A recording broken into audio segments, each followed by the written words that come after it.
la place des âgés, moi je dis volontiers ce terme qui englobe tous les âges, de la sortie de la vie professionnelle jusqu'à une période beaucoup plus tardive.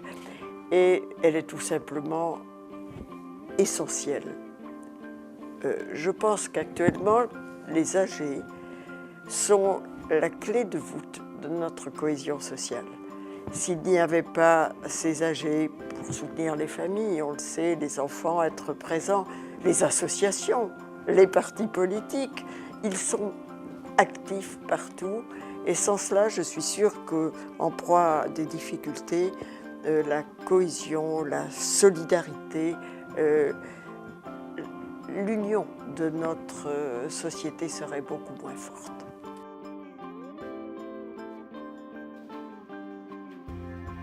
Malheureusement, beaucoup de ces âgés sont extrêmement isolés. Et bien sûr, ils sont d'autant plus nombreux dans cette situation qu'ils sont pauvres et vulnérables. Et je crois, vous savez, que moi j'essaye de promouvoir les droits des âgés, mais c'est comme pour les droits des enfants, j'ose la comparaison. Tous ne sont pas en mesure de les faire respecter et c'est à nous. Ça devient des devoirs pour nous.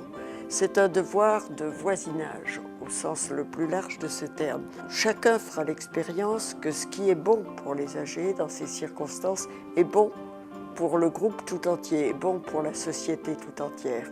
Et il se créera, à partir de ce geste de voisinage, d'amitié, de cohésion, un lien de solidarité qui réunira tous les habitants d'un quartier ou tous les habitants d'un village.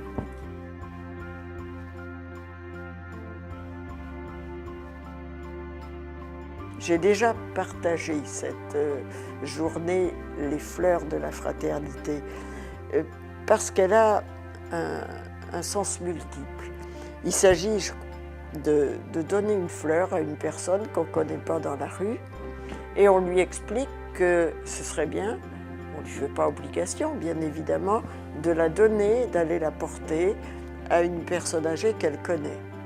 Entre nous, elle peut aussi compléter le bouquet si elle veut. Et donc, passer voir au retour de ses courses, je le faisais sur un marché, passer voir la personne âgée du palier d'à côté ou de la maison d'à côté et lui dire « Tiens, vous tenez, on a pensé à vous, que ça pourrait vous faire plaisir », en n'y mettant rien de compassionnel, un petit clin d'œil sympathique. Et je pense que des liens comme ça peuvent se créer de la personne aux âgés, mais aussi de manière plus circulaire. Et que la personne qui a apporté la fleur se sentira beaucoup mieux, et beaucoup mieux aussi la personne qui l'a reçue.